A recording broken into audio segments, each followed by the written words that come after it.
Bienvenue dans le grand dossier. Ce soir, nous vous parlerons de ces deux théâtres de guerre avec le même mot d'ordre, tenir plus longtemps que l'adversaire. Iran, Ukraine, deux guerres d'usure à leur tournant. À Téhéran, l'onde de choc de la guerre de février continue de fragiliser un régime sous blocus, étranglé économiquement, affaibli militairement.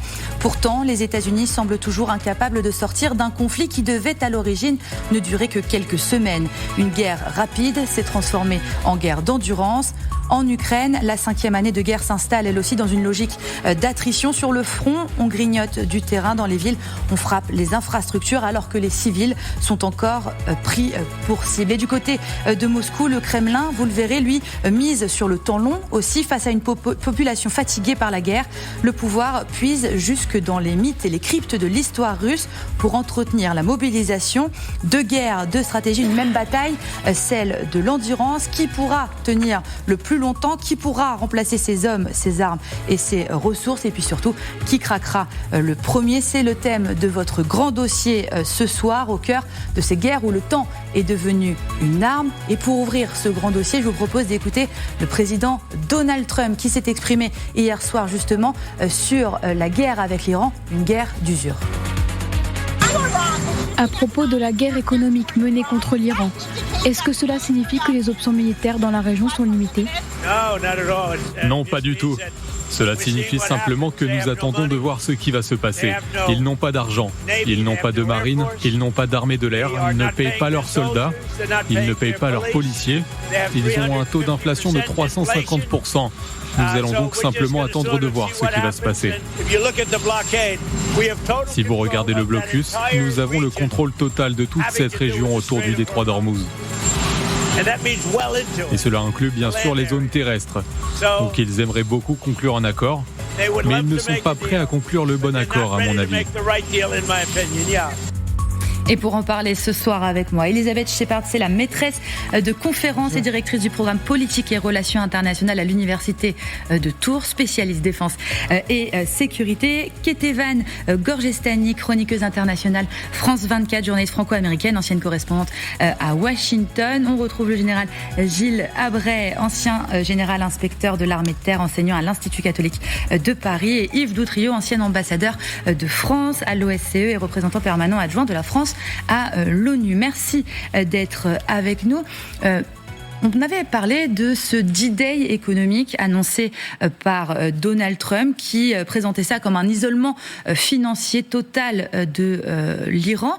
Elisabeth Shepard-Selem, dans quelle dynamique cela s'inscrivait de la part de Donald Trump, un basculement vers une guerre plus économique ? Un basculement vers une stratégie clairement plus économique, c'est-à-dire éviter d'utiliser les moyens militaires, parce qu'on savait que, on se doutait que Donald Trump ne voulait pas, surtout avec quelques semaines avant les élections de mi-mandat, utiliser tous les moyens nécessaires que Dan Kane a indiqué, donc le chef d'état-major, nécessaire pour aller encore plus loin militairement contre l'Iran, et qui portait pas ses fruits, très honnêtement. Donc on savait que l'économique était, avec ce blocus, mais pas seulement, on commence à savoir qu'il y a d'autres choses, y compris ces passages de navires, qui font que l'Iran est bloqué, mais qu'on commence à contourner un certain nombre de problèmes liés à l'Iran. Ketevan Gorgestani, quand on entendait Donald Trump il y a quelques instants, on a l'impression que tout va bien, tout se passe comme prévu, que la guerre est sur le point d'être... C'est ce qu'il raconte aussi depuis quand même presque 6 mois. Qu'est-ce qu'on doit y voir ? Est-ce qu'il y a quand même un changement de stratégie ou c'est purement de la communication de Donald Trump Les changements de stratégie de Donald Trump, il y en a eu quand même beaucoup ces derniers mois. Et encore une fois, quand il dit ils n'ont plus de marine, ils n'ont plus de force aérienne, ça fait des mois aussi qu'il nous le dit. Et pourtant, la grande armée américaine n'arrive pas complètement à ses fins. Donc c'est qu'ils ont encore quelque chose qui fait qu'ils sont toujours forts d'une certaine façon, même s'ils ne sont clairement pas aussi forts que les Américains, mais assez en tout cas pour empêcher que ce détroit, par exemple, soit complètement ouvert. Parce que quand Donald Trump dit le détroit est totalement ouvert, ce n'est pas vrai. Certes, il y a des bateaux qui passent à grand renfort de marine américaine et de contournements divers et variés, mais ça a un prix, ça prend du temps et ce n'est pas quelque chose qui peut durer dans le temps. Donc clairement, c'est un peu une méthode Coué. Ils répètent à foison que tout va bien, que les Américains contrôlent la situation, mais ça fait 6 mois. On va regarder une déclaration du côté iranien, cette fois de Ghalibaf, qui s'est exprimé et qui s'inquiète de la situation en Iran. Peu importe la puissance militaire dont nous disposons, si les gens ont faim et si nous n'avons pas de croissance économique et de production nationale, nous ne tiendrons pas. Yves de Trio, quand on voit ça, est-ce que c'est un changement de rhétorique déjà de la part des Iraniens ? Et est-ce que c'est un aveu aussi que ils sont peut-être plus proches de la rupture économique, de la capitulation militaire ?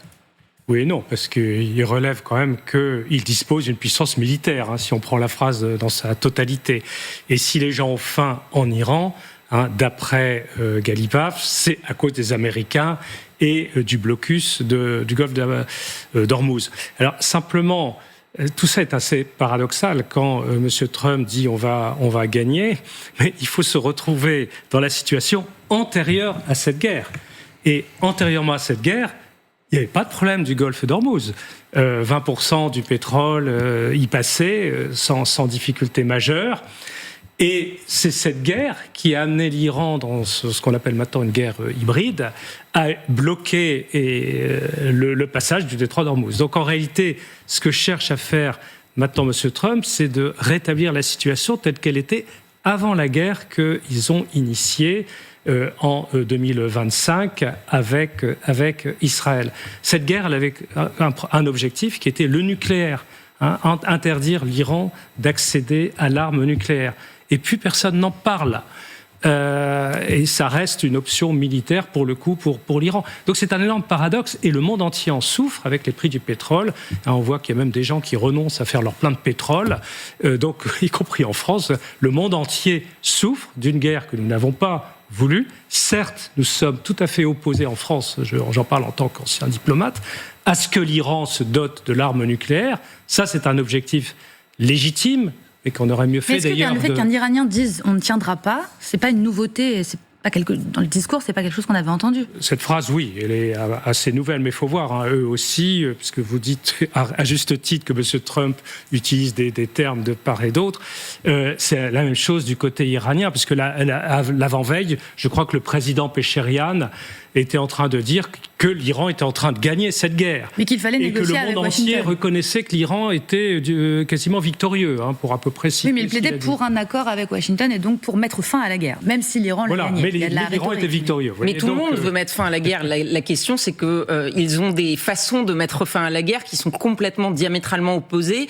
Et de part et d'autre, on n'a pas l'impression qu'il y ait beaucoup de place pour faire des compromis. Les Américains ne veulent pas faire de compromis, les Iraniens ne veulent pas faire de compromis. Donc c'est bien beau de dire on veut arrêter la guerre, mais sur quelle base, c'est plus compliqué. Général, justement, si aucun des deux ne veut faire un compromis, on est dans une guerre d'usure, une guerre qui s'installe, qui ne devait pas durer, qui dure plusieurs mois, est-ce que les deux ont les moyens de tenir ? Est-ce que l'Iran a les moyens de tenir ? Ils ont plutôt répondu, ils ont plutôt surpris dans leur réponse jusqu'ici et la manière dont ils ont dit, mais est-ce que ça peut continuer ? Alors, on n'établit pas de compromis si on n'a pas une évolution du rapport de force. On a pu constater au cours de la semaine un peu tout et l'inverse en matière de discours très offensifs de la part des gardiens de la Révolution. On a le président, M. Ghalibaf, qui ouvre petite porte. En fait, moi je crois que dans la direction iranienne, il y a plusieurs écoles de pensée, même s'il faut être très vigilant, entre ceux qui refusent toute négociation parce qu'ils ont les clés militaires et ceux qui voient bien que le conflit a d'autres effets. N'oublions pas que ce conflit, d'abord, il n'est pas neutre pour les Iraniens. On l'oublie un petit peu. Ils ont pris 30 000 frappes, c'est pas transparent. Il y a un effet économique par ce blocus qui n'est pas neutre sur la population. Alors certes, c'est une dictature, mais ça a quand même un effet. Ils n'ont pas oublié qu'il y a eu qu'il y a eu des manifestations avec 40 000 morts. Et puis quelle perspective ? Donc, à un moment, je pense que l'idée derrière le discours iranien, c'est de recréer les conditions de l'ouverture de canaux de négociation. Les Américains eux-mêmes, il faut faire l'économie des postures de M. Trump, mais la solution purement militaire n'est pas satisfaisante. Ils sont sur une situation plutôt où ils utilisent l'arme économique, peut-être qu'ils reviendront d'ici quelques temps à l'arme militaire. L'important, c'est, comme je vous le disais, pour qu'il y ait un compromis, il faut que le rapport de force évolue. Et là, au travers de la déclaration du président ou de M. Ghalibaf, on sent que ce rapport de force, il n'est pas si certain que ça en faveur des Iraniens.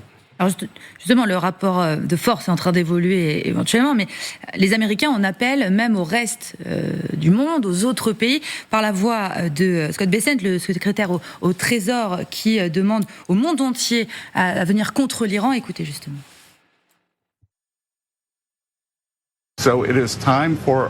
Il est l'heure pour nos alliés et le reste du monde de prendre une décision. Nous allons détruire l'économie de ce régime meurtrier. Cela sera la mieux organisée et la plus efficace isolation économique de l'histoire du monde. Nous allons être très clairs. Soit vous serez avec nous, soit vous serez contre nous. Si vous souhaitez voir tomber ce régime sanguinaire, mais que vous continuez à faire des affaires avec eux, que cela soit par des transferts d'argent, des achats d'hydrocarbures ou des échanges en mer, le Trésor américain et notre gouvernement mettront l'ensemble de leurs forces contre vous. Elisabeth, vous êtes avec nous ou contre nous, mais il y a une réponse à cet appel de la part de la Chine qui a dit pas question. Est-ce que les États-Unis peuvent avoir du soutien si la Chine... Est-ce que ça sert à quelque chose si des pays comme la Chine, des pays qui sont alliés avec l'Iran, ou qui commercent avec l'Iran en tout cas, ne répondent pas présents? Alors, il y a des pays qui répondent présents, je pense notamment aux Émiratis, mais qui ont leur propre raison de dire oui à cela. Ils ont été très frappés physiquement et très menacés par l'Iran. Donc, mais ils ont beaucoup de liens financiers avec les Iraniens et ça porte un coup. Mais tant que les Chinois ne le font pas, je rappelle quand même qu'ils achètent, je crois que c'est 80% de la production iranienne de pétrole. Donc aujourd'hui, évidemment, sans la Chine, ça va être quand même assez difficile. Et les Chinois ont été très explicites. Donc, est-ce qu'ils vont faire la guerre aux Chinois parce qu'ils ne le font pas? J'y crois pas trop. Yves de Tréau. La Chine est première puissance économique du monde. Et elle a même prouvé que sur la guerre des douanières entre les États-Unis de M. Trump et la Chine savait parfaitement résister, puisqu'elle a mis un quasi-embargo sur les terres rares, dont on parle souvent ici sur ces plateaux, qui sont indispensables, notamment pour l'intelligence artificielle et pour l'air. Et donc, les États-Unis ont dû, d'une certaine façon, céder à Xi Jinping. Alors, simplement, il faut rappeler ici qu'il y a au moins un continent qui n'est pas visé du tout par les déclarations du secrétaire au Trésor américain, c'est l'Europe, parce que nous avons sanctionné l'Iran. Et nous avons même repris un programme de sanctions quand nous avons constaté que l'Iran ne respectait pas le fameux accord qui interdisait à l'Iran de continuer ses efforts pour se doter de l'arme nucléaire pendant un certain nombre de temps, le fameux accord de 2015, celui que M. Trump a déchiré lors de son premier mandat. Et d'ailleurs, j'en profite pour dire qu'on n'en serait pas là avec l'Iran si M. Trump avait poursuivi dans le champ d'Obama, c'est-à-dire la négociation avec l'Iran sur le programme nucléaire. On n'en serait pas là puisque cette guerre a été déclenchée par le programme nucléaire iranien. Vous voyez quel énorme gâchis, si on remonte, excusez-moi, je fais un peu d'histoire, enfin c'est pas très éloigné, c'est 2015. 2015, un accord historique passé entre les Européens, les Russes, les Chinois, les Américains et l'Iran, par lequel l'Iran mettait sur la table, de côté, son programme nucléaire. Et en contrepartie, l'Iran bénéficiait de la levée de sanctions économiques, notamment des sanctions sur le pétrole, qui est la première ressource de l'Iran. Vous voyez quel énorme gâchis en l'espace de 11 ans. On n'en serait pas là. Stéphane, est-ce que cette nouvelle arme économique brandie par Donald Trump, sans la Chine, sans certains alliés, et même globalement, est-ce qu'elle a des chances d'être efficace? Est-ce qu'il en a les moyens aussi, Donald Trump? Il y a le ministre des Affaires étrangères iranien qui dit que c'est du terrorisme économique, que c'est pour détourner l'attention de la propre crise économique que traversent les États-Unis. Est-ce que Donald Trump ne va pas se retrouver un peu piégé dans sa stratégie? C'est en partie un peu vrai ce que disent les Iraniens. C'est effectivement un peu pour détourner le regard. Par ailleurs, c'est, comme vous l'avez déjà dit, c'est une déclaration qui va ne va pas vraiment être suivi d'effet, puisque, vous l'avez rappelé, les Européens sanctionnent déjà l'Iran, les Américains aussi. Le système financier américain et son importance dans le monde fait que beaucoup de pays, justement, même sans sanctions directes, ne peuvent pas vraiment faire de business avec les Iraniens, parce que sinon ils rentrent dans le... Et les seuls qui peuvent se permettre vraiment de le faire, c'est les Chinois. Et il y a deux choses. Il y a, est-ce que les Américains sont en capacité d'imposer ou de faire la pression sur les Chinois, et est-ce qu'il y a la volonté? Quand Donald Trump parle de son grand ami Xi Jinping qu'il va recevoir à Washington en septembre, je doute fortement qu'il fasse une grande déclaration pour dire maintenant les Chinois, soit vous vous mettez de notre côté, il va pas aller directement à la confrontation avec Xi Jinping. Je le vois mal faire ça. Donc c'est beaucoup de déclarations pour se détourner un peu de cette crise aussi militaire, et par ailleurs du fait que on parlait des Iraniens qui entre les politiques et les religieux ne sont pas vraiment d'accord sur comment sortir de cette guerre. Aux États-Unis, c'est un peu pareil. Je vous rappelle que quand il y a eu ce mémorandum avec quelques compromis, il y a une frange du Parti républicain qui n'était pas content du tout et qui trouvait que Donald Trump faisait trop de compromis. Donc là aussi, il va y avoir un problème. Gilles Lavray, est-ce que justement les dissensions au sein de l'Iran entre les plus radicaux et les plus modérés peut aussi rendre compliqué le fait de répondre à cette menace économique de la part de Donald Trump? Absolument, parce que en fait, il y a beaucoup de choses que nous ne savons pas, et notamment l'état des rapports de force internes à la direction iranienne, parce que pour l'instant nous sommes sur des déclarations, mais nous ne savons pas en dessous du niveau de l'eau comment s'établissent ces rapports de force, la résilience de l'économie iranienne et la résilience de la société iranienne. Donc fort de ça, il est très difficile pour les Américains d'avoir un interlocuteur légitime, reconnu, qui donne, qui définisse les bases de la négociation avec les Américains. Et on a bien vu historiquement, là, il y a eu un canal via les Pakistanais, ensuite il y a eu un canal par les Omanais, un canal via le Kurdistan irakien. On a du mal à identifier le bon interlocuteur pour l'instant à Téhéran. Je voudrais qu'on écoute un son du chef de la Banque centrale iranienne, parce qu'il y a une question aussi forcément autour de ce détroit d'Ormuz, autour du pétrole, et il s'est exprimé à ce sujet. Écoutez. Nous sommes aujourd'hui dans une situation où nos recettes pétrolières ont de toute façon été touchées. Nos recettes fiscales ont été impactées, nos autres revenus ont été affectés par les contrats de primes de sécurité sociale. Tout cela a un impact sur l'économie. Reconnaissance donc de quelques difficultés de la part de l'Iran pour écouler son pétrole, et beaucoup de questions autour donc de ce détroit d'Ormuz. Chacun revendique le contrôle de ce détroit. Côté iranien, les gardiens de la révolution disent avoir une maîtrise totale du point de passage. Côté américain, le blocus est toujours en vigueur et empêche en théorie tout navire iranien ou allié de passer. Alors, pour essayer d'y voir un peu plus clair, je vais me tourner vers vous, William Delesseux. Les Américains assurent, eux, qu'ils tiennent le détroit. Oui, affirmation de Donald Trump, effectivement, le président américain qui voit les midterms, les élections de mi-mandat s'approcher et qui doit donc revendiquer des victoires, notamment sur le détroit d'Ormuz. Donald Trump était en meeting en Caroline du Sud. Le président va plus loin encore. Le détroit serait même un territoire américain. Ce n'est pas la première fois qu'il l'affirme. Il l'affiche maintenant pour sa campagne. On est allé en Iran, on les a arrêtés. Ils n'auront jamais l'arme nucléaire. Ils veulent tellement un accord. On ne sait même pas ce qu'ils veulent, car j'ai vu que le détroit d'Ormuz était un territoire américain maintenant. C'est un territoire américain. Alors Donald Trump dit qu'il voit ce qui se passe dans le détroit d'Ormuz. On est loin d'un territoire américain. En l'occurrence, il est vrai que les États-Unis mènent bien une opération secrète la nuit pour faire passer des pétroliers. De nombreux sites de suivi du trafic maritime nous ont permis de le vérifier ces derniers jours.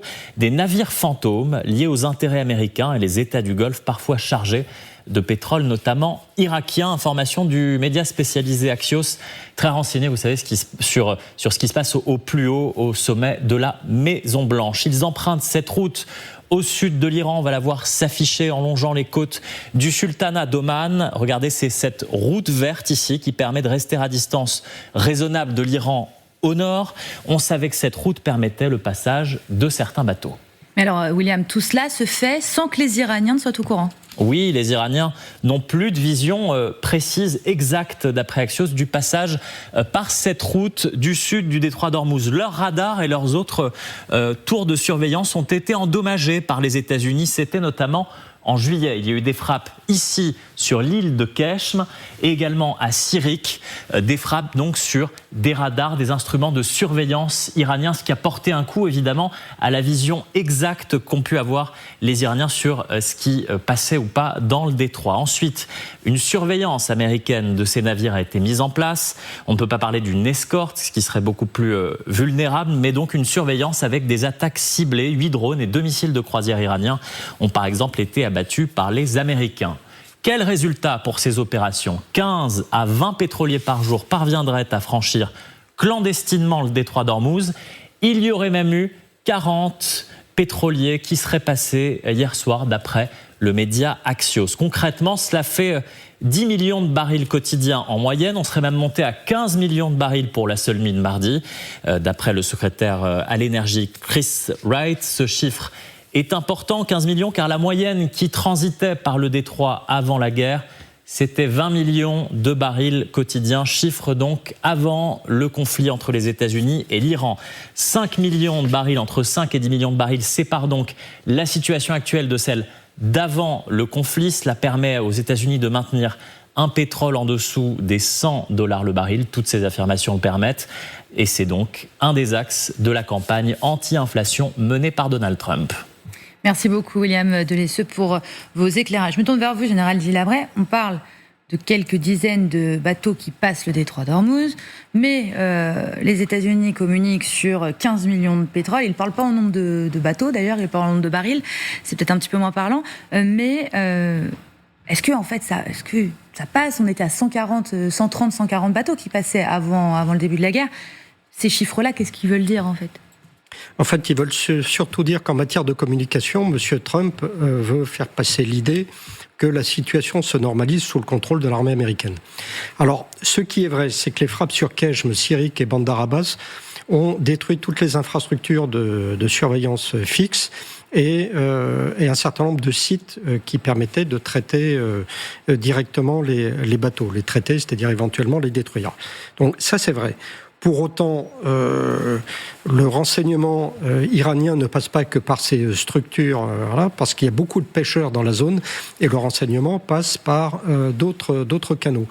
Donc, il y a une forme d'accord ou de situation un peu tacite entre les Iraniens et les Américains qui permettrait de faire transiter quelques navires, mais de là à dire que la situation est exactement celle ou proche de celle avant le conflit, on est bien évidemment vraiment dans la communication. Je crois qu'on n'est pas du tout là-dessus. Et Evan Gojastani, est-ce que on parle de flotte fantôme américaine, est-ce que c'est une vraie chose ou c'est aussi une partie de la communication de Donald Trump pour dire qu'il a repris la main ?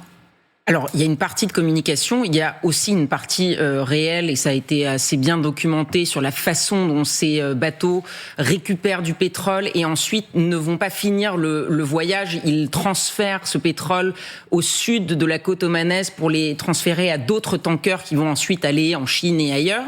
Mais encore une fois, et on l'a vu sur la carte de votre journaliste tout à l'heure, et dans la description de tout ce que ça implique, ce n'est pas quelque chose qui peut rester dans la durée. Enfin, ça a un prix, ça coûte de l'argent, ça coûte du temps, ça demande beaucoup d'organisation.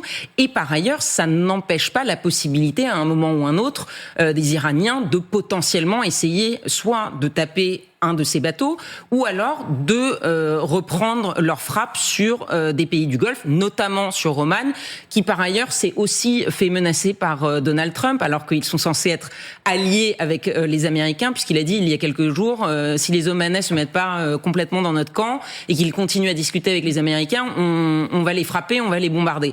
Il l'a dit de façon un peu plus directe. Mais donc tout ce processus existe, certes, mais c'est un processus très compliqué qui ne peut pas durer.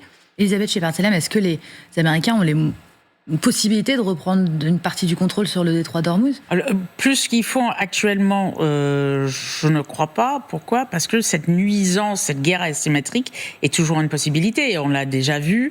Ils continuent de frapper. Alors, ils ont peut-être plus de marines, certes, mais il suffit d'avoir des drones dans cette partie du monde ou les petits bateaux moustiques avec même des manpads portés à l'épaule ou des roquettes pour nuire au commerce dans le détroit d'Ormuz.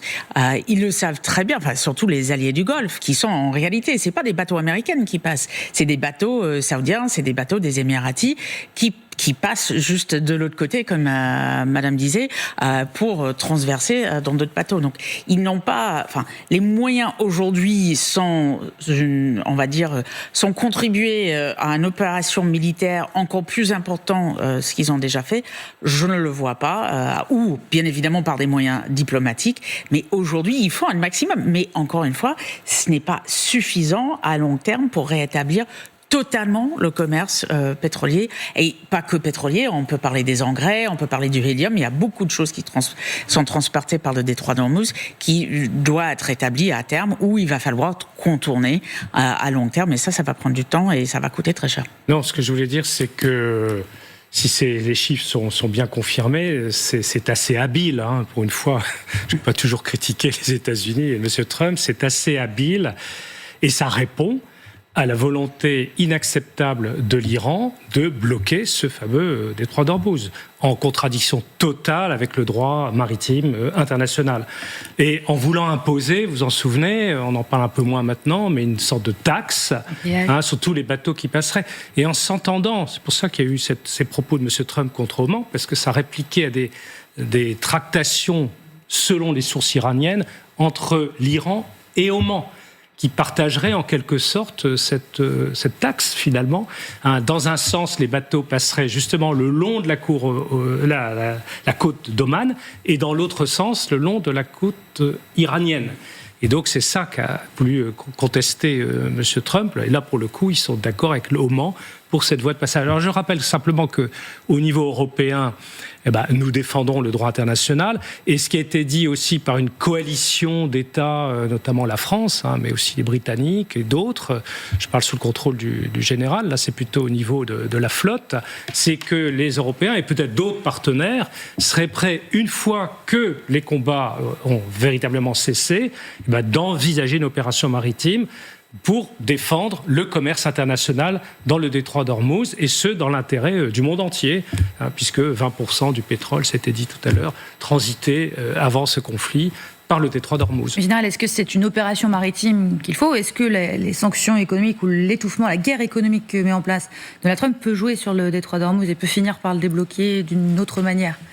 Je pense que le meilleur déblocage qui pourrait subvenir, c'est celui d'un accord, une négociation entre les principaux acteurs, les États-Unis et l'Iran, en intégrant bien évidemment dans une logique régionale. Et c'est là qu'il faut sortir de ce face-à-face américano-iranien pour intégrer l'ensemble de l'environnement géographique dans une logique beaucoup plus globale.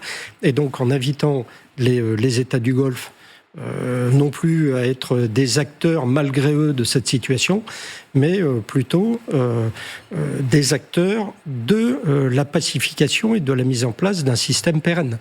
Donc pour l'instant, il semble que la situation soit quand même tout de même bloquée.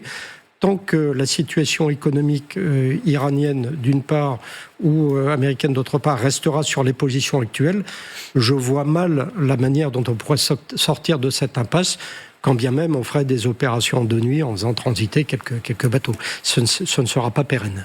Elisabeth Shepard-Selem, est-ce que les pays alliés dans le Golfe, les alliés des Américains, ont répondu d'ailleurs sur cette idée de guerre économique, ont dit leur approbation ou leur opposition ? Alors c'est surtout, je pense, les Émiratis qui ont répondu avec leurs propres limitations sur les finances et le commerce avec l'Iran. Parce ils étaient un peu une plateforme ou une banque pour les Iraniens, et comme ils étaient aussi, je pense, frappé largement et on se souvient quand même des photos de Dubaï, d'Abu Dhabi sous les missiles et les drones.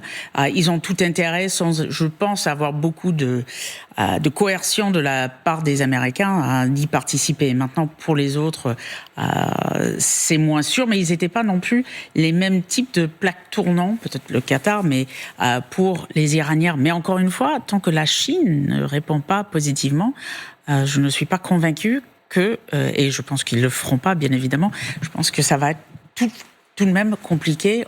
On le voit aussi comme avec la Russie, néanmoins, avec toutes les sanctions, on va dire, la guerre économique, même en Europe, on achète encore du GNL et du gaz russe. Donc, on sait quelles sont les limites de ce type de guerre économique, même dans notre propre région. Yves de Triva, est-ce que la Chine, justement, a le pouvoir de faire plier les États-Unis? Est-ce qu'elle a aussi intérêt? Est-ce que cette guerre continue, s'use comme ça encore plusieurs mois? Est-ce qu'elle ne va pas en pâtir? Bon, je ne pense pas qu'elle ait intérêt à ce que la guerre se poursuive. Ça a été dit, beaucoup de ressources énergétiques pour la Chine, l'usine du monde, viennent de l'Iran et de cette région. Mais en revanche, l'idée que les États-Unis ne sortent pas de ce conflit, une sorte de conflit, je ne sais pas si on peut qualifier ça de conflit d'attrition, c'est un peu différent, mais que ça empoisonne quand même la Maison-Blanche, ça ne gêne pas du tout le président Xi Jinping, qui a démontré sur l'affaire douanière qu'il avait les capacités de résister à des demandes aux États-Unis. Vous voyez aussi qu'on reparle aussi de la péninsule coréenne.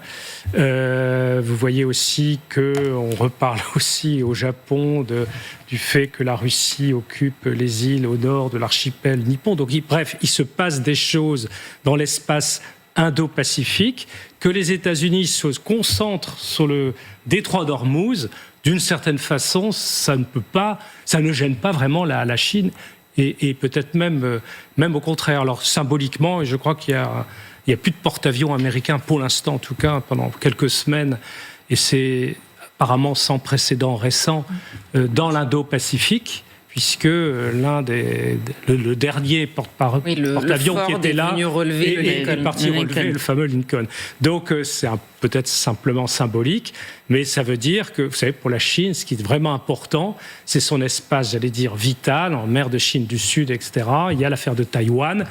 Que les que les Américains soient impliqués dans les affaires du Moyen-Orient et vraiment empêtrés d'une certaine façon, notamment par rapport à l'électorat américain pour les midterms, parce que je crois que les prix du pétrole restent quand même assez élevés, pas seulement en France, mais d'abord aux États-Unis, c'est ça qui intéresse M. Trump.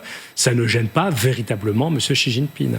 Donc il pourra donner des bonnes paroles quand il sera reçu à la Maison-Blanche. Je crois qu'après, il va recevoir d'ailleurs M. Trump, semble-t-il, en Chine, pour un sommet de l'APEC. On disait même que le président Trump pourrait à cette occasion rencontrer le chef de Corée du Nord. Bon, mais la Chine, elle observe, elle profite en opportunité et elle continue à acheter du pétrole iranien. On va parler d'une autre guerre d'usure qui est entrée dans sa 5e année, la guerre entre la Russie et l'Ukraine. La 5e année de guerre qui s'installe dans une logique d'attrition sur le front. Alors, on grignote du terrain dans les villes, ce sont les infrastructures, mais aussi les civils qui sont frappés avec le pari de la Russie, celui de miser sur l'épuisement démographique, économique et territorial de l'Ukraine. On voit à l'image les images de cette frappe meurtrière hier sur la ville de Kryvyi qui a fait 16 morts, plus de 130 blessés. Du côté ukrainien, un pari également, tenir jusqu'à ce que le coup devienne insoutenable pour Moscou, notamment avec ces frappes de drones longue portée contre des infrastructures pétrolières, contre des centres logistiques. La guerre d'usure profite-t-elle mécaniquement au plus gros bataillon ou elle peut se retourner contre un agresseur dont l'économie de guerre peut souffrir? On va se poser la question avec mes invités, mais on va d'abord prendre la direction du terrain pour aller rejoindre Gwendoline Debono et Éric Josset. Vous êtes à Kiev. On a vu les images de cette attaque hier, attaque meurtrière de drone, et une réaction aujourd'hui côté français. Emmanuel Macron a annoncé envoyer des intercepteurs à l'Ukraine. Oui, Oui, alors effectivement, c'est ce qui a été annoncé côté français. On n'a pas exactement de détails, mais ce qu'on sait, c'est que la France et l'Ukraine, c'était le 14 juillet, d'ailleurs, quand les soldats ukrainiens avaient défilé, avaient annoncé l'envoi de 4 systèmes de défense aérienne SAM-TNG. C'est vraiment la dernière génération de ces systèmes franco-italiens. L'Ukraine, d'ailleurs, sera le premier pays à tester ces systèmes en conditions de combat. Et en attendant cette livraison, Kiev devait recevoir des systèmes SAM-T Mamba, donc la génération précédente, supposée être rendue à la France une fois les nouveaux systèmes livrés. Donc ces systèmes de défense aérienne, ils fonctionnent avec des missiles Aster, mais on n'a pas de précision sur ce dont parle Emmanuel Macron exactement, ni sur un modèle, ni sur une quantité. Néanmoins, ce qu'on peut dire ce soir, c'est que c'est une manière assez opérationnelle pour le président français de montrer que les alliés européens répondent à l'urgence ukrainienne, alors que les États-Unis n'envoient toujours pas de missiles patriotes que réclame désespérément l'Ukraine. Gwendoline, alors justement, Emmanuel Macron exprime aussi dans son communiqué l'horreur face à ces frappes. C'est une réponse aussi, aux images que l'on a vues et aux dernières frappes qui ont été terribles sur les civils en Ukraine. Oui, mais de toute façon, on sent bien en Ukraine, si vous voulez, que les frappes russes, que la campagne de frappe russe, elle se durcit parce qu'il y a cette campagne aussi de frappe longue portée ukrainienne. Mais si vous voulez, la campagne de frappe russe, elle a des conséquences au sein de la population civile. Quand il y a eu l'importante attaque sur Kiev il y a quelques jours, une attaque qui a duré 8 heures, on a eu 70 missiles dans la nuit, dont des missiles balistiques. Et ces missiles balistiques, ils tombent en pleine ville, ils tombent dans des quartiers résidentiels. Et ce que l'on voit aussi de plus en plus en Ukraine, et ça c'était pas le cas il y a encore quelques semaines, c'est des attaques de missiles balistiques en plein jour. C'est arrivé encore ce matin dans la capitale ukrainienne, tout comme il y a des attaques maintenant de drones de plus en plus régulièrement en plein jour. On l'a vu effectivement avec ce centre commercial touché 2 fois à une demi-heure d'écart à Kryvyi hier, mais même dans la capitale ukrainienne, c'est de plus en plus régulier de voir même des drôles voler et être interceptés par la défense aérienne en plein jour. Donc il y a ce durcissement côté russe et on sent, et les Ukrainiens le savent, que ça ne va faire qu'empirer. Merci beaucoup Gwendoline Debono en direct de Kiev avec Éric Josset qui vous accompagne. Général Gilles Abret, cette annonce d'Emmanuel Macron d'envoyer des intercepteurs, alors qu'est-ce que ça veut dire ? Gwendoline nous l'a un petit peu indiqué, mais est-ce que c'est aussi de cela dont ont besoin les Ukrainiens ? Est-ce que ça répond vraiment à la demande ukrainienne ? Alors oui, ça répond à un besoin sans le couvrir totalement. Une défense solaire, c'est-à-dire la mise en place de systèmes qui peuvent intercepter les drones et les missiles, c'est un ensemble qui est extrêmement complexe avec des systèmes d'armes qui à la fois peuvent déployer des radars pour savoir où sont les cibles et ensuite les traiter. Or, le principal problème, c'est qu'actuellement les stocks ukrainiens sont quasiment vides, la capacité à produire n'est pas encore en place. Et vous l'avez vu vous-même, si la majeure partie des systèmes ont été déployés pour protéger les troupes au plus près du front, maintenant, et les 2 acteurs, désormais, frappent dans les profondeurs stratégiques. Et qui plus est, en plus, les Russes frappent, ce qui ne sont pas des cibles militaires. Un centre commercial, ça n'a jamais été une cible militaire. Et donc, non seulement les Ukrainiens n'en ont plus beaucoup, ils en ont besoin, mais en plus, le nombre de cibles augmente. Donc, on ne peut pas mettre un système anti-aérien à côté de chaque soldat, de chaque dépôt, de chaque centre commercial. Donc, on est vraiment dans une logique de saturation. L'idée du président français, c'est de montrer la voie aux autres Européens. Si chacun, avec les capacités dont il dispose, fait un effort pour aider l'Ukraine, peut-être que ça permettra de protéger plus d'objectifs et puis de laisser le temps à l'Ukraine de créer ses propres capacités. Stéphane Gorgestani, est-ce que le fait que la France réponde le lendemain d'une attaque majeure, qu'on envoie des intercepteurs, c'est un parallèle assez criant avec les États-Unis qui avaient promis des patriotes, qui finalement c'est pas pour tout de suite. On avait parlé de donner la licence aux Ukrainiens, finalement ça ne sera pas le cas. Les Américains, eux, brillent un peu par leur absence aussi, et Zelensky en appelle à eux d'ailleurs. Oui, Zelensky continue parce qu'il ne lâchera pas ses demandes envers les Américains, mais il le sait pertinemment que aujourd'hui, son salut sur ce plan-là, il vient des Européens et pas des Américains, parce que les Américains ne bougeront pas sur cette question. Donc, il ne va pas s'arrêter de demander, mais en revanche, là où il a l'espoir, c'est des Européens. Et je pense que, du coup, la déclaration d'Emmanuel Macron, effectivement, ça peut donner un sorte d'élan, un renouveau au sein des Européens, et ils l'ont dit à maintes reprises depuis plusieurs années qu'il faut que les Européens se prennent en main et prennent en main un peu cette défense de l'Ukraine qui est aussi la défense de l'Europe. Et bien là, ils sont dans la situation où l'Ukraine a besoin de ces intercepteurs, les Américains ne sont pas là, c'est à l'Europe de se mettre en place et de se mettre en jeu. Le président français est le premier. On va voir si d'autres chefs d'État européens vont suivre cette voie. Elisabeth, il y a une rencontre lundi, la coalition des volontaires qui doit se rencontrer à Kiev ou alors en visio. Emmanuel Macron assistera, mais en visio. Est-ce qu'à cette occasion, on peut espérer ou attendre en tout cas des annonces de la part des alliés, notamment européens ? Alors sur la question d'intercepteurs en soi, il n'y en a pas beaucoup. Enfin, on est quand même face à un problème qui est tout autre que la bonne volonté. C'est aussi la production. On a ce que la France peut fournir, mais effectivement, beaucoup de pays eux-mêmes ont dépendu des patriotes. Et le problème, qui est à la fois un problème, enfin, je pense aux Allemands, enfin, il y a 19 pays qui utilisent les patriotes, y compris en Europe. On a un problème de fabrication, enfin, il y a un vrai problème de fabrication, notamment lié aussi à une utilisation, à la fois par les Américains, mais je pense à l'Arabie Saoudite, qui a utilisé un nombre phénoménal, plusieurs années de fabrication dans l'espace de quelques heures ou quelques jours. D'autres pays comme le Corée du Sud, à qui Zelensky a fait appel, parce qu'ils font ça s'appelle le Chongun 2, je crois, que les Émiratis utilisent aussi, avec tout ce qu'ils utilisent en français et israélien et américain. Enfin, eux, ils diversifient. Mais aujourd'hui, je ne sais pas, en dehors de la France, alors je parle d'intercepteurs, parce qu'il y a d'autres choses, on a parlé de Sky Shield et autres, donc peut-être ça peut lancer d'autres idées et d'autres volontés, mais en termes d'intercepteurs, on n'est pas dans un monde où il y a beaucoup de fabrication, beaucoup d'intercepteurs qui sont fabriqués dans le monde. Enfin, il n'y a pas énormément de choix. C'est justement l'un des problèmes de l'absence de production industrielle d'armement au niveau européen.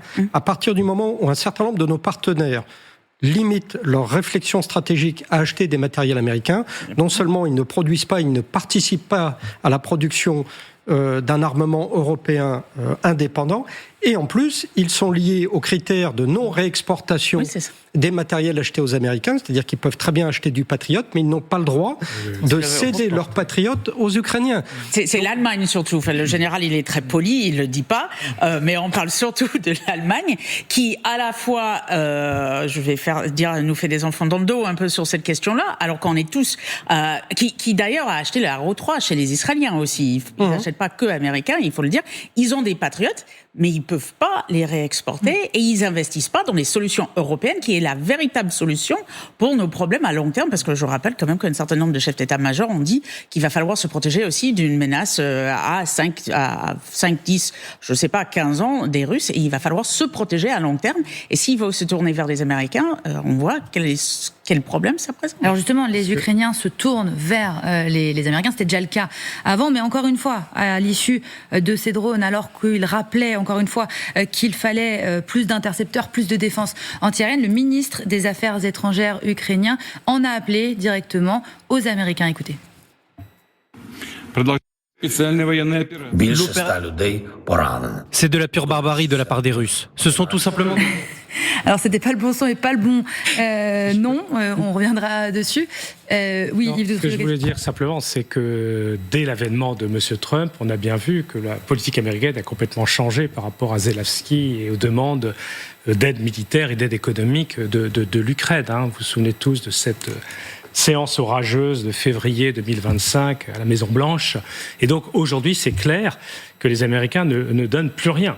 Ils demandent aux Européens d'acheter du matériel américain pour éventuellement le fournir, avec autorisation américaine, aux Ukrainiens. Donc, tout ce que nous disons depuis maintenant 10 ans, 15 ans, 20 ans sur la souveraineté et la défense de l'Europe, eh bien, nous sommes Européens confrontés à ce sujet. Et comme vous l'avez dit justement, cette guerre en Ukraine, c'est une guerre de protection de l'Europe, puisqu'on voit la guerre hybride russe tous les jours en Roumanie. Hier, le ministre allemand de l'Intérieur disait qu'on avait trouvé des caches d'armes dans la région de Berlin, la Pologne, l'Estonie, les pays baltes, et nous-mêmes, un drone à l'île Longue, c'était l'été dernier, sur les aéroports, à Munich, à Leipzig, à Copenhague, partout. Donc la désinformation. Donc on sent que cette guerre en Ukraine, c'est véritablement une guerre pour les pays européens. Les Russes essaient de désolidariser les Européens entre eux, soutiennent dans les échéances électorales à venir sans doute des partis qui seraient considérés comme pro-russes, en tout cas moins pro-ukrainiens en Allemagne, en France ou ailleurs.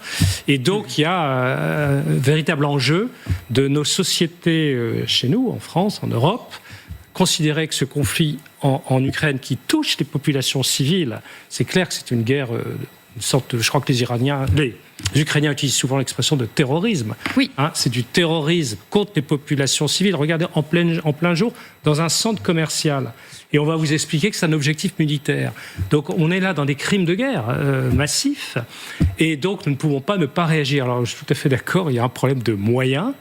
Mais donc on ne peut pas faire l'impossible, mais pourtant il faudrait essayer de faire tout ce qui est possible, justement, et le plus vite possible. Les Américains n'ont pas forcément répondu présent, mais Keith Kellogg est à Kiev, a rencontré Volodymyr Zelensky cet après-midi. Volodymyr Zelensky qui a sans doute rappelé le besoin de missiles patriotes de défense antiaérienne pour l'Ukraine. Et on a retrouvé, à pouvoir vous faire écouter cet appel presque désespéré du ministre des Affaires étrangères ukrainien. L'Allemagne est le leader incontesté du soutien à l'Ukraine. Nous lui en sommes très reconnaissants. Nous devons intensifier autant que possible les efforts de paix. Donc là, c'était les représentants allemands, mais il avait aussi appelé aux Américains. On a besoin des Américains, on a besoin de plus de missiles. Ils ne sont pas remplaçables, les Américains. Mais ils ne sont peut-être pas remplaçables, en tout cas dans les yeux des Ukrainiens. Et sur le court terme, on a du mal à voir, même les Américains, à pouvoir être présents. Il faut être très réaliste. Il y a un problème de munitions qui est réel, qui ne datait pas de cette guerre avec l'Iran. Moi, je me souviens de 2003 et puis encore 2018, où les institutions américaines disaient s'il y a une guerre majeure, on va avoir un problème avec des munitions, notamment avec des patriotes. Personne n'a écouté. Aujourd'hui, on est face à ça. Ils peuvent pas produire un missile patriote, prendre du temps, un intercepteur, que les Ukrainiens n'ont pas. Et cette question de licence, même si, et il faut le rappeler quand même, c'est des sociétés privées, c'est les sociétés eux-mêmes qui ont dit on n'est pas prête à donner la licence pour des raisons de compétition, ça pourrait y revenir contre nous. Même si demain ils avaient la licence par miracle, les Américains à monter une chaîne de production, ça prend du temps. Donc une solution qui protège les civils ukrainiens qui sont visés tous les jours maintenant et tous les soirs par les Russes, c'est quand même quelque chose que même les Américains ne peuvent pas faire de miracle. Et c'est ça qui est assez inquiétant aujourd'hui. Mais alors... Non, je voulais juste dire qu'il y a la partie effectivement logistique et le besoin immédiat militaire. Je pense qu'il ne faut pas oublier quand même, et dans la déclaration par exemple d'Emmanuel Macron ou d'autres, et notamment des Allemands sur ce qu'ils font eux, ce que cherche à faire Poutine en tapant des centres commerciaux, c'est aussi de détruire la résilience des Ukrainiens. Et je pense que c'est très important, même si militairement, ça va pas changer les choses aujourd'hui ou demain, le côté symbolique de se dire on n'est pas abandonné par les Européens comme on l'a été par les Américains, et qu'il y a encore des pays qui continuent à nous aider, même ne serait-ce qu'un peu, je pense que bien entendu, ça va pas leur faire gagner la guerre, mais c'est très important dans une population qui est, vous l'avez rappelé, tapée tous les jours des civils, et encore plus les soldats qui sont sur le front, de se dire on n'est pas tout seul. C'est un élément d'une guerre, c'est aussi un élément de soutien de cette résilience, même si effectivement c'est pas ça qui sur le terrain va changer les choses. Je voulais juste réagir. Le ministre ukrainien a parlé d'efforts de paix en se tournant vers l'Allemand. Oui, et en précision, également les États-Unis. Il remercie l'Allemagne, je précise pour le son, parce que la traduction était partielle, mais il disait merci à l'Allemagne, mais nous avons aussi besoin maintenant des Américains. Voilà. C'était ça l'appel. Et alors, il y a le fameux plan américain pour la paix. Enfin, on se souvient de la réunion d'Anchorage en été 2025, et puis tout ça n'a pas donné grand-chose. Et il faut dire les choses très crûment, qui empêche la paix, c'est bien M. Poutine, qui exige encore des Ukrainiens 5000 km² de terrain, de territoire ukrainien qu'il n'a pas réussi à conquérir par la force et qu'il veut que généreusement les Ukrainiens lui laissent. Donc c'est là où on en est. Et vous vous souvenez que les Européens, une coalition de volontaires élargie, avait pris des engagements, une fois qu'il y a la paix, de garantir qu'une guerre ne reprenne pas, y compris par une présence sur le terrain ou en dehors d'Ukraine pour garantir l'Ukraine. Parce que le pire serait d'un cessez-le-feu qui ne serait pas véritablement un accord de paix et qui permettrait à la Russie de réassortir ses arsenaux et de recommencer une guerre là ou ailleurs, l'Estonie, etc., dans les années qui viennent. Donc la Russie reste... Alors, s'il y a un accord de paix, des discussions de paix, il faut que les Européens aient aussi leur mot à dire, parce que ça ne peut pas être uniquement entre M. Trump et M. Poutine. Il faut impliquer évidemment les Ukrainiens. Et je rappelle aussi que l'Ukraine est candidate pour entrer dans l'Union européenne et que des négociations commencent. Ça peut durer longtemps, mais on ne peut pas ouvrir des négociations sans avoir une perspective un jour de l'éclore, et de l'éclore positivement. Forcément. Il y a eu une réaction de Vladimir Poutine. Il était dans une sorte de meeting, de réunion de son parti aujourd'hui. Il a pris la parole forcément devant le public. Et lui a tout de même admis avoir été mis en difficulté, en tout cas que les attaques ukrainiennes devenaient de plus en plus importantes et de plus en plus souvent. Écoutez justement le président russe. L'opération militaire spéciale se poursuit. Et plus la situation sur les lignes de front devient difficile pour l'ennemi, plus les attaques menées par le régime de Kiev sont brutales et barbares. Cela révèle toute la nature néo-nazie, bandériste et russophobe de la force contre laquelle nous nous battons. À présent, beaucoup dépend de notre unité, du courage des soldats et des officiers russes, de tous ceux qui travaillent consciencieusement à leur poste pour contribuer à la victoire. Je suis convaincu que nos soldats ne nous laisseront pas tomber. Elisabeth, dans le discours de Poutine, dans les mots qu'il choisit, on n'a pas forcément l'habitude de l'entendre. Alors, barbare et brutal, néo-nazi, ça c'est dans la rhétorique qu'il utilise depuis 2022, mais on sent peut-être que ça fait plus mal que ce qu'il aurait pensé. Il a du plus de mal surtout à le nier. On l'a vu à Moscou ou à Saint-Pétersbourg, les raffineries, les énormes entrepôts de Wildberries. Aujourd'hui, et on le voit sur les réseaux sociaux, toutes les comptes russes qui, de leur balcon, font...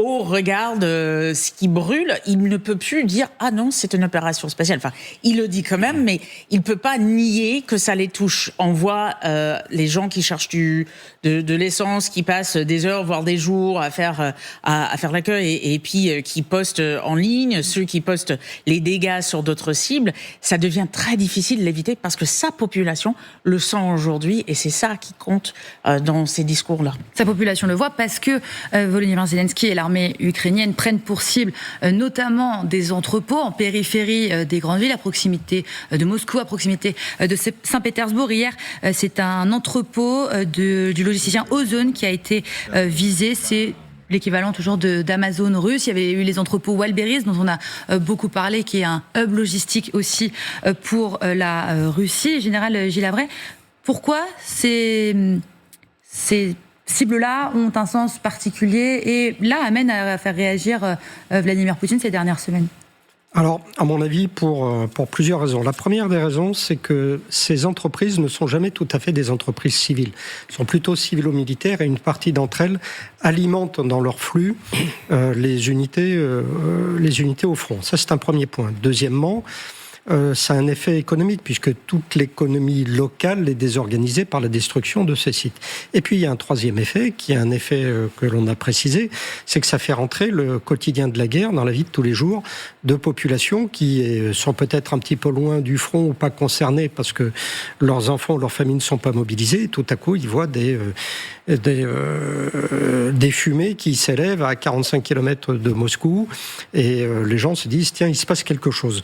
Pour revenir sur les propos de M. Poutine, d'abord il ne peut pas le lier, mais j'ai la faiblesse de penser qu'il est difficile de déstabiliser Vladimir Poutine et qu'en fait il répond à l'idée qu'il faut vouloir ce qu'on ne peut éviter. Donc puisque ça existe, puisque sa population le sait, il utilise cette réalité qu'il ne peut pas nier en demandant d'abord plus de cohésion, plus de résilience, et il prépare peut-être, puisqu'il parle de son armée, cette population à l'idée, on en a parlé, d'une mobilisation partielle, sans doute à l'automne, d'une partie de cette population. Elisabeth Gersel, il y a quand même, certes, la volonté de Volodymyr Zelensky, lorsqu'il frappe des entrepôts comme Wildberries, que ce soit visible de la part des Russes, quand ils s'installent à des infrastructures pétrolières, que ces images arrivent dans les réseaux sociaux, sur les réseaux sociaux des Russes qui jusque-là ne les avaient peut-être pas.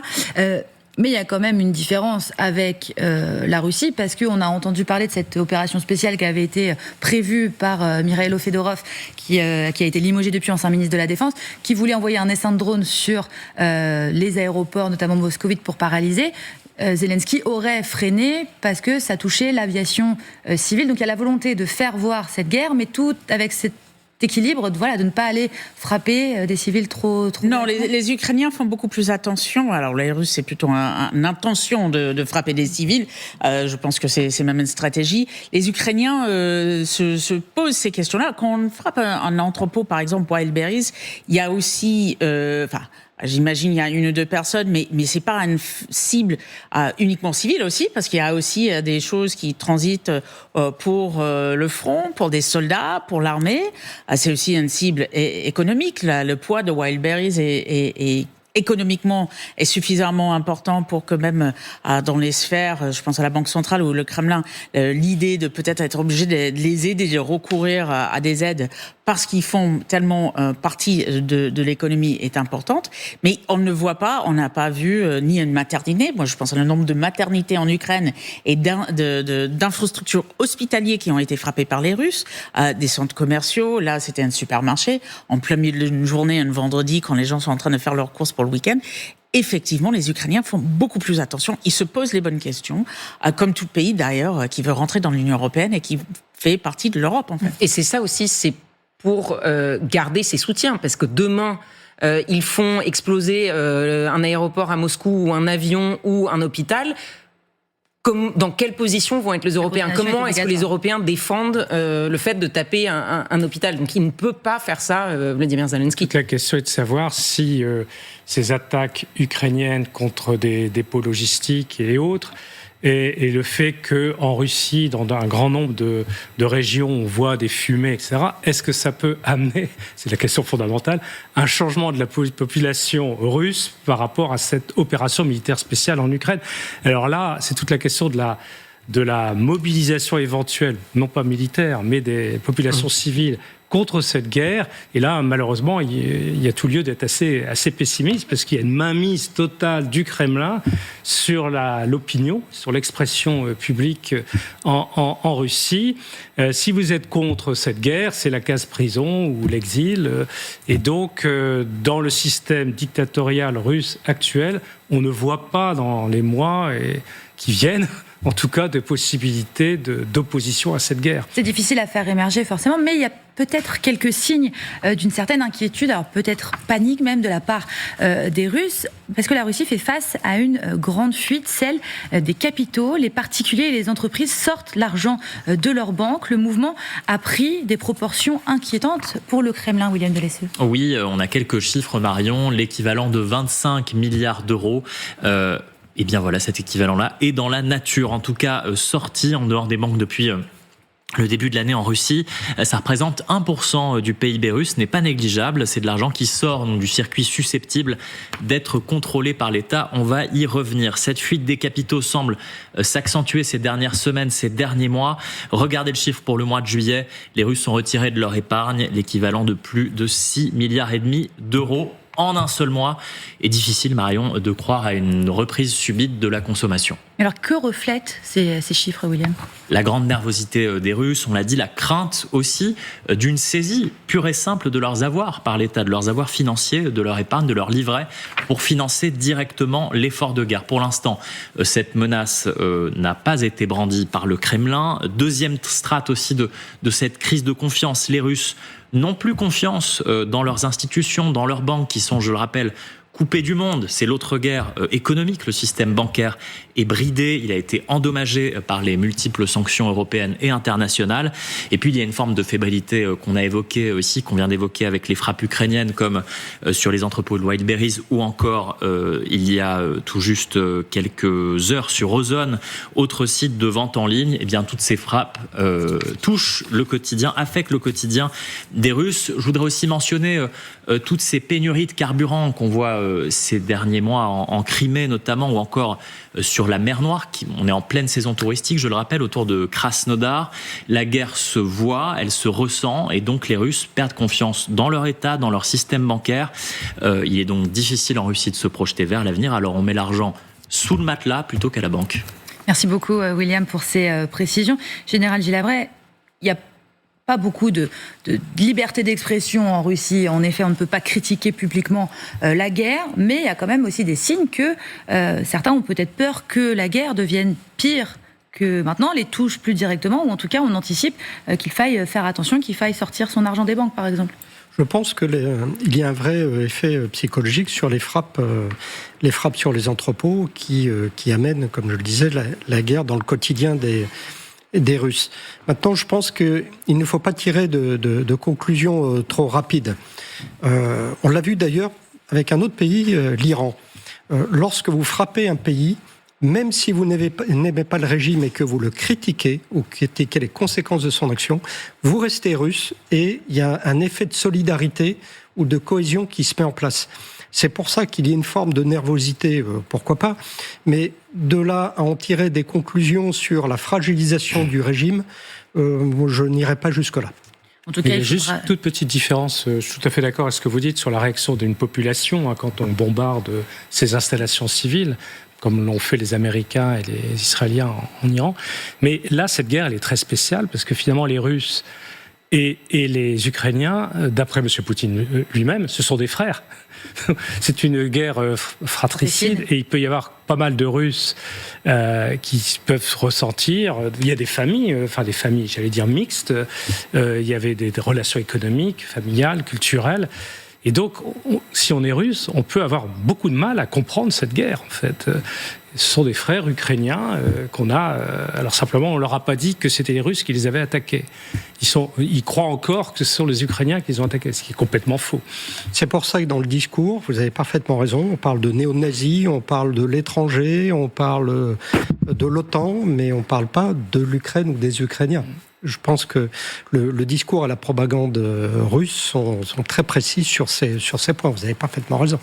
On en vient à un autre point décisif de Poutine dans cette guerre. On va parler de Kim Jong-un, la présence des Nord-Coréens sur le front entre la Russie et l'Ukraine, et cette nouvelle évaluation ukrainienne de la présence nord-coréenne en Russie. Lorsque l'on avait évoqué pour la première fois l'envoi de soldats nord-coréens, on évoquait 14 à 15 000 soldats envoyés dans la région de Koursk. Plusieurs sources évoquent un nouveau déploiement pouvant atteindre 50 000 soldats supplémentaires, mais aussi des unités de missiles balistiques. On va retourner sur le terrain en Ukraine, rejoindre Gwendoline de Bono et Éric Josset. Que sait-on de ce possible déploiement nord-coréen en Ukraine ?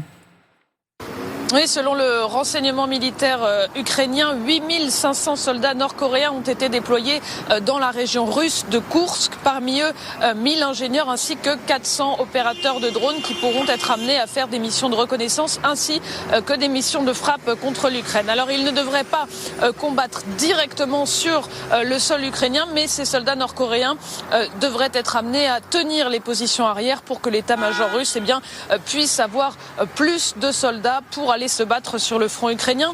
Par ailleurs, 90 militaires nord-coréens seraient stationnés dans la région de Voronezh en Russie, où ils aideraient les Russes dans les opérations liées aux missiles. Ce que ça nous dit, c'est que les Nord-Coréens acquièrent des compétences, apprennent de ce conflit tout en libérant des effectifs pour l'état-major russe. Et ça, pour les Ukrainiens, c'est un gros problème, car l'Ukraine manque toujours de personnel dans les rangs de son armée.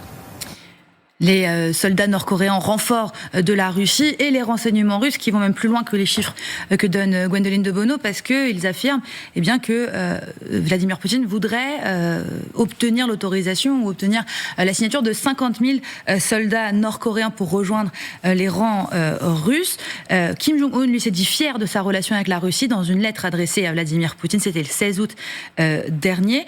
Général Gilles-Avray, est-ce qu'on doit s'inquiéter de cette coopération, de cette amitié qui se concrétise sur le front entre la Russie et la Corée du Nord? Alors d'abord, c'est pas la première fois que la Corée du Nord déploie des soldats au service de la Russie. D'ailleurs, on l'avait vu l'an dernier avec même des prisonniers qui avaient été faits dans la région de Koursk. En fait, pour cette coopération, elle est fondamentale pour M. Poutine à deux titres. D'abord parce que, comme ça a été parfaitement dit, ça libère des effectifs, notamment en zone arrière ou pour les unités de missiles, ces effectifs qui seront déployés plutôt dans la zone des contacts. Donc c'est une aide militaire, mais c'est aussi une aide stratégique, puisque ça limite l'isolement de monsieur Poutine en faisant appel à des contingents structurés d'armées alliées et amies. Donc il y a tout intérêt. Et puis peut-être que le dernier point, ça va limiter aussi, voire éventuellement rendre caduque, j'y reviens, cette idée de mobilisation à l'automne. Donc, c'est ce dont Vladimir Poutine a peur, de devoir aller mobiliser largement dans sa population ? C'est la mobilisation qui touche une partie plutôt jeune de la population. C'est toujours un moment extrêmement difficile parce que à partir du moment où vous mettez en avant une forme de mobilisation, vous avez une partie de la jeunesse qui quitte le pays. Ça avait été le cas dès 2022 lors de la première mobilisation. Et ensuite, vous déployez une jeune partie de votre population qui pourrait être très utile au-delà de la poursuite de leurs études, mais pour l'industrie, etc. Et ces jeunes sont souvent moins bien formés militairement que des soldats d'active. Donc, lorsque vous mettez en place une mobilisation à 200, 300 000 jeunes, vous créez un effet extrêmement pervers, en espérant créer un effet positif sur le terrain, c'est-à-dire, comme ça avait été le cas pour la première mobilisation, les mettre plutôt dans les unités logistiques pour que les unités les mieux entraînées soient renforcées au contact. Donc, si, entre guillemets, des soldats professionnels nord-coréens peuvent le faire à la place des jeunes mobilisés russes... Est-ce qu'on peut craindre que les soldats nord-coréens combattent ensuite sur le sol ukrainien? Là, pour l'instant, ils sont plutôt côté russe, mais qu'ils aillent plus loin, qu'ils soient à part entière dans ces unités qui pourraient avancer sur le territoire ukrainien. En fait, je ne le crains pas parce que les unités russes n'en ont pas besoin. Ce dont les Russes ont besoin actuellement, c'est des unités de missiles. Ça tombe bien puisque les unités nord-coréennes se déploient avec plusieurs centaines de systèmes de missiles. Et puis, sur le terrain, les unités russes au contact de l'armée ukrainienne grignotent et progressent, notamment à Konstantinivka, sur des zones extrêmement sensibles. Donc, j'imagine peu un contact direct entre les forces armées nord-coréennes et les forces armées ukrainiennes. D'ailleurs, j'imagine un protocole d'accord technique entre les deux pays qui interdit, ou en tout cas limite fortement cette possibilité. Ketevan Gorgestani, il y a aussi le double discours américain qui vient s'inviter là-dedans, parce que l'alliance Poutine-Kim Jong-un, on la connaissait, mais il y a aussi Donald Trump qui, il y a quelques jours, a annoncé réduire les exercices militaires conjoints avec la Corée du Sud, justement en le justifiant par son amitié et ses bonnes relations avec Kim Jong-un. Ça ne va pas vraiment servir l'Ukraine là, d'aller se rapprocher de la Corée du Nord, alors que dans le même temps, ils sont côté russe. Quel positionnement il prend Alors après, il est bien avec Vladimir Poutine aussi, donc tout ce petit monde s'entend très bien. C'est clairement pas très bon pour les Ukrainiens, c'est encore moins bon pour les Sud-Coréens. Je pense que c'est eux qui le vivent plus mal que les Ukrainiens actuellement, mais ça montre quand même cette alliance des hommes forts et la passion de Donald Trump pour les hommes forts tels que Vladimir Poutine ou Kim Jong-un. Il y a une chose que je dirais qui est la réponse des Nord-Coréens à cette sorte de déclaration d'amitié de Donald Trump a pas été... on n'a pas l'impression que l'amitié est égale dans le sens inverse. C'est la sœur qui a répondu. C'est la sœur qui a répondu, donc il y a quelque chose un peu...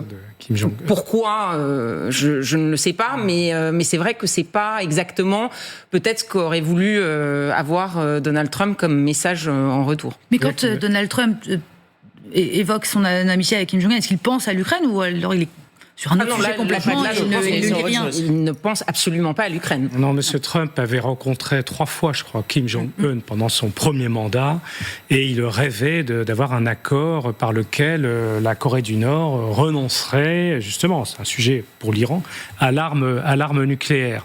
Et ils avaient même conclu à Hanoï, je crois, une sorte de déclaration dans laquelle on s'engageait à dénucléariser la péninsule coréenne tout entière, Corée du Nord et Corée du Sud. Sauf qu'il n'y a eu aucune suite. Et puis là, il est resté un peu, j'allais dire, sur sa faim. Vous savez, toujours l'histoire du prix Nobel de la paix, à réconcilier les deux Corées. Et oui, mais bon, il y a encore peut-être cet espoir-là.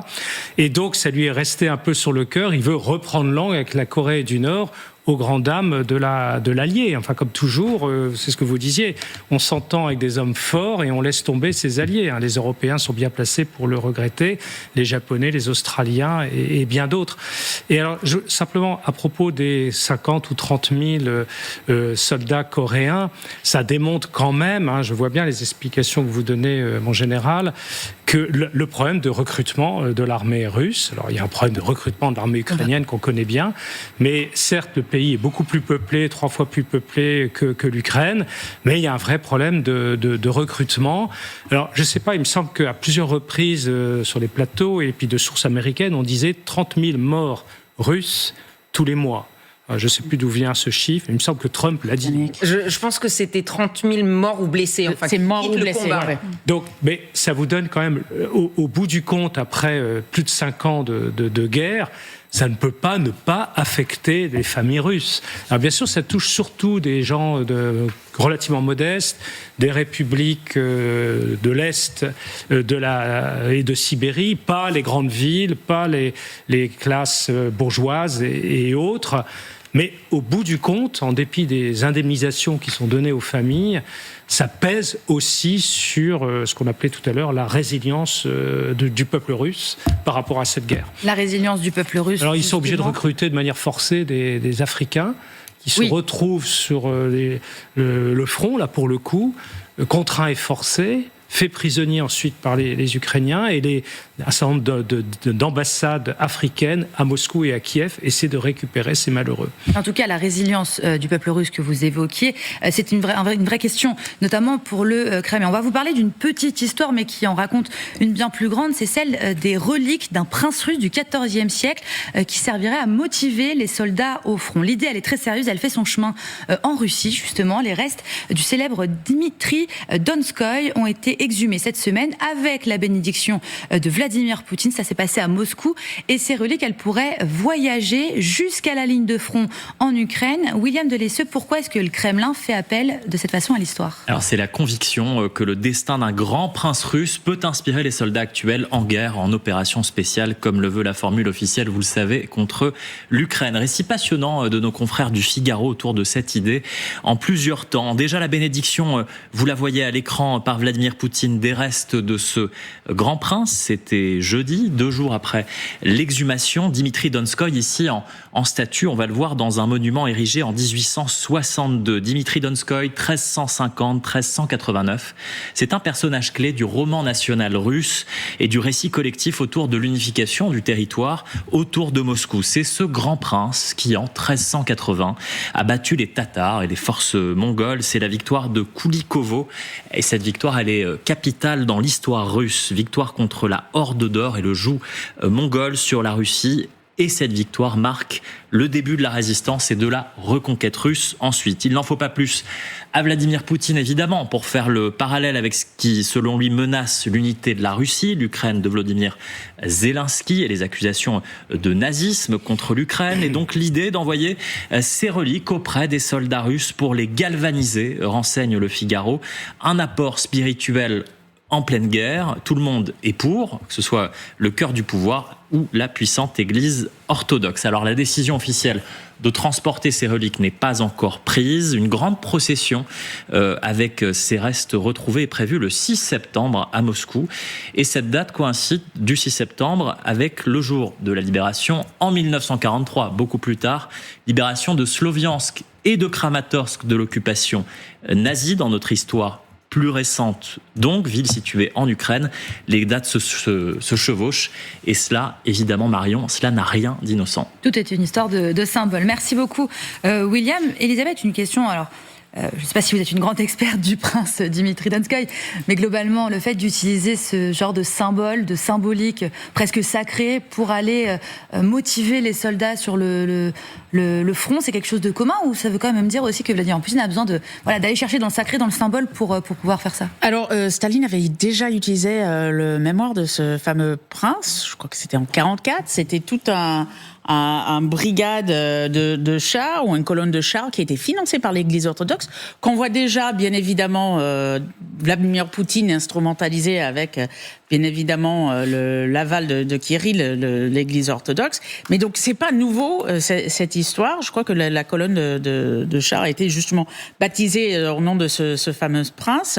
C'est quelque chose d'assez classique. Il essaie de faire appel à cette mémoire collective, à cette mission historique, pour, enfin, on va dire, la guerre devient longue et coûteuse, pour raviver un peu les flammes, pour faire venir le peuple à sa guerre. Et en tout cas, on regardera, on suivra cette décision parce qu'elle elle est loin d'être anecdotique. Merci à tous d'avoir été avec moi ce soir pour le grand dossier. C'est l'heure de faire un point sur l'actualité du jour avec vous, William Delesseux. Et la France est au secours de l'Ukraine après la double frappe russe d'hier. Au moins 16 morts et 130 blessés dans cette attaque de drone. Emmanuel Macron annonce l'envoi de missiles intercepteurs à Kiev. Initiative saluée par Volodymyr Zelensky. Lui réclame des missiles patriotes dans la ville natale du président. Vous le voyez, la Russie a visé ce centre commercial en plein jour. En France, un air de rentrée politique à droite comme à gauche. Édouard Philippe à Mayotte inscrit l'immigration dans ses priorités pour 2027. Droit du sol, droit d'asile, le candidat veut tout remettre à plat. Jean-Luc Mélenchon, dans la Drôme, lors des universités d'été des Insoumis, n'a pas tardé à réagir. Le candidat Horizon lui a répondu de nouveau. Les derniers échanges, micro ouvert, écoutez. J'aimerais qu'il vienne ici et qu'il constate que la crise migratoire, ici, elle est prégnante et qu'elle a des impacts, pas simplement dans des grandes questions de principe, mais dans la vie quotidienne de l'ensemble de nos concitoyens français qui vivent à Mayotte. C'est pas acceptable que les Comores laissent comme ça les choses se faire en exposant les gens à la mort. Parce que là-bas, c'est ça, hein, la mer, hein. Elle est profonde, il y a des requins partout, et tous les ans, des dizaines de gens disparaissent pour toujours. Alors, je demande qu'on se rappelle qu'on est tous des êtres humains, que, évidemment, il y a une limite à la capacité d'absorption de la petite île de Mayotte détruite. Mais pas de démagogie, s'il vous plaît. Monsieur Philippe, pas vous, ne faites pas ça, ce n'est pas bien. 2 Français sont toujours détenus au Togo. La justice togolaise fait maintenant savoir qu'elle disposerait d'indices graves et concordants contre les réalisateurs Gaël Mocker et Sébastien Pérez-Pezzani. Seraient en cause des images de drones dans une région en proie aux djihadistes au nord du pays. Les 2 ressortissants sont détenus depuis fin juillet. L'un d'entre eux est dans un état de santé préoccupant. Il s'agit de 2 réalisateurs expérimentés qui travaillaient pour la société Tony Comity et France Télévisions notamment. Un jour, les robots domineront le monde, mais pas tout de suite. Regardez les très sérieux Jeux Olympiques des robots en Chine. Démonstration de force du savoir-faire du pays. Et voilà, en athlétisme, tout ne s'est pas passé comme prévu. C'est loupé pour cet homme-machine après quelques mètres. Il a même été évacué par une civière. Vous le voyez avec d'infinies précautions de la part du staff chinois. Robot après tout donc.